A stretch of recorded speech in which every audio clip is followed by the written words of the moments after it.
Assalamualaikum warahmatullahi wabarakatuh. Ketemu lagi di layar desktop bersama saya Andrian Nugraha. Dan kali ini layar desktop kedatangan sebuah motherboard, yaitu Asus TUF Gaming Z590 Plus Wi-Fi ya. Ini adalah motherboard untuk Intel Gen 11 ya. Ini menarik sekali dengan chipset baru Z590. Seperti apa pembahasan kita mengenai motherboardnya yang satu ini.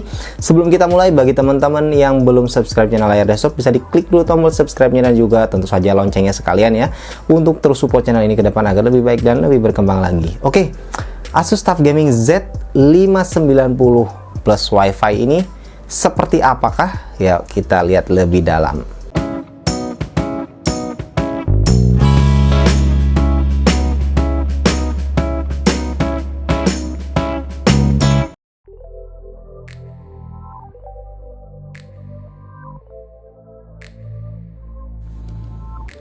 Asus TUF Gaming Z590 Plus Wi-Fi merupakan motherboard keluaran terbaru dari Asus yang menggunakan chipset terbaru juga, yaitu Z590. Motherboard ini support untuk Intel Gen 11 dan juga Intel Gen 10. Berbeda dengan generasi sebelumnya, kali ini untuk pertama kalinya platform Intel support PCIe Gen 4 pada motherboard Z590 ini. Yang mana PCIe Gen 4 lainnya itu diambil dari CPU lain, sedangkan lain pada chipset masih tetap PCIe Gen 3. Dari blok diagramnya bisa kita lihat bahwa yang sudah support Gen 4 ini adalah jalur PCIe x16 untuk GPU dan juga jalur M.2 utamanya. Sementara jalur PCIe lainnya itu masih Gen 3. Konfigurasi seperti ini mengingatkan kita pada chipset B550 pada platform AMD. Dari sisi VRM, motherboard yang satu ini menggunakan 14+2 power stages dengan DRMOS, yang mana ini adalah upgrade dari sebelumnya 12+2 power stages pada seri TUF Z490 ya. Ini pastinya cukup tangguh untuk bisa handle prosesor sekelas i7 11700K atau bahkan sampai ke i9 11900K. Dalam hal thermal design, untuk VRM heatsink, motherboard yang satu ini memiliki VRM heatsink yang berukuran cukup besar. Dibandingkan dengan pendahulunya yaitu Asus TUF Gaming Z490, terdapat beberapa improvement pada sisi VRM heatsink ini. Secara berat adalah 1,7 kali lebih berat dan secara ukuran itu 1,6 kali lebih besar. Sehingga tentu saja hal tersebut menjamin proses cooling pada VRM-nya akan lebih baik dibanding dengan TUF Gaming Z490 sebelumnya. Di luar heatsink VRM juga terdapat heatsink untuk M.2 slot, di mana tidak hanya untuk M.2 slot utama saja yang diberi heatsink, tapi juga untuk M.2 slot kedua dan ketiganya juga dilengkapi dengan heatsink. Ya, ini tentu saja menjadi kelebihan tersendiri. Untuk konfigurasi memori, motherboard yang satu ini memiliki 4 slot DIMM dengan konfigurasi dual channel dengan maksimum capacity up to 128 GB. Maksimum memori frekuensi adalah 5133 MHz dengan overclocking. Untuk expansion slot di sini memiliki 1 kali PCIe 4.0x16, kemudian 1 kali PCIe 3.0x16 yang mana hanya akan jalan di kali 4 saja ketika kita menggunakan slot yang satu ini, kemudian 2 kali PCIe 3.0x1.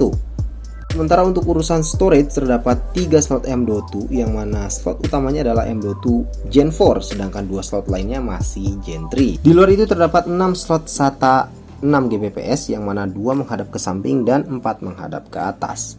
Nah, untuk slot M.2 kedua, jalur bandwidthnya itu sharing dengan slot SATA nomor 2. Sedangkan jalur slot M.2 ketiga itu bandwidthnya sharing dengan slot SATA nomor 5 dan 6. Jadi jika kita menggunakan slot M.2 kedua dan ketiga, maka hanya akan tersisa 3 slot SATA saja yang bisa digunakan.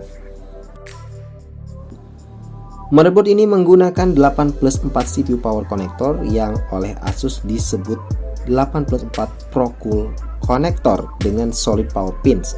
Hal ini tentu saja support untuk prosesor kelas menengah atas yang membutuhkan power yang tinggi untuk kebutuhan performance.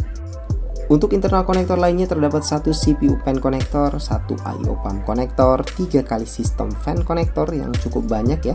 Kemudian 2 kali addressable Gen 2 RGB header, jadi sangat support sekali kalau kalian mau pakai ARGB fan misalnya, dan juga 2 kali aura RGB header. Di luar itu untuk front panel masih ada 1 kali USB 3.2 Gen 1 Type-C header. Ini sudah support Type-C untuk front panel, dan juga USB 3.2 Gen 1 Type-A header, dan terakhir 2 kali USB 2.0 header. Dalam hal connectivity, motherboard yang satu ini juga terbilang sudah cukup lengkap ya, dimana sudah support Intel 2,5 GB Ethernet LAN, kemudian Wi-Fi 6, dan istimewanya motherboard ini juga sudah support Thunderbolt 4.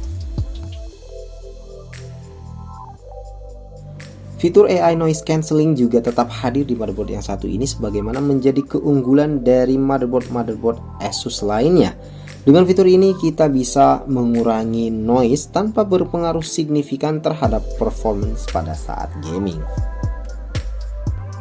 Dan untuk bagian I/O portnya, motherboard yang satu ini juga terbilang sudah cukup lengkap di kelasnya ya, dimana ada 1 slot PS2 combo port, 2 slot USB 2.0, 1 HDMI, 1 display port, kemudian 2 USB 3.2 Gen 1 Type-A, 1 USB 3.2 Gen 2 Type-C, 2 USB 3.2 Gen 2 Type-A, 2,5 GB Ethernet LAN, kemudian port untuk koneksi Wi-Fi 6, optical SPDIF out, dan juga 5 audio jack.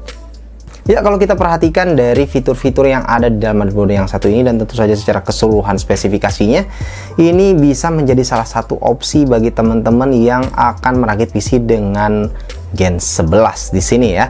Kalau lebih tepatnya mungkin kalau kalian akan pakai 11700K ya, ini bisa menjadi tandem yang cukup sepadan dengan 11700K, atau mungkin kalau dengan 11900K pun saya rasa ini masih cukup sanggup. Nah, kalau tadi kita banyak bahas mengenai fitur, spesifikasi, nah bagaimana dengan aplikasi dari motherboard yang satu ini ketika dipasangkan dengan Intel Gen 11 ya, dengan prosesor Intel Gen 11. Nah, untuk aplikasinya nanti kita akan bahas di video berikutnya ya, dimana di video berikutnya kita akan juga review mengenai prosesor Intel Gen 11. Prosesor apa yang nanti akan kita review, nanti aja ditunggu di video berikutnya. Dan tentu saja akan dipasangkan di motherboard yang satu ini, yaitu Asus TUF Gaming Z590 Plus Wi-Fi ya. Secara keseluruhan, motherboard yang satu ini punya berbagai macam fitur-fitur menarik ya, dan tentu saja punya spesifikasi dan fitur yang cukup lengkap di kelasnya ya. Dengan harga sekitar 4,7 sampai 4,8 jutaan, saya rasa ini bisa menjadi salah satu opsi bagi kalian yang akan build PC dengan menggunakan Intel Gen 11. Oke teman-teman, itu aja pembahasan kita mengenai motherboard yang satu ini. Mudah-mudahan bisa memberi manfaat buat teman-teman di rumah. Terima kasih teman-teman sudah menonton. Sampai jumpa di video berikutnya. Assalamualaikum warahmatullahi wabarakatuh.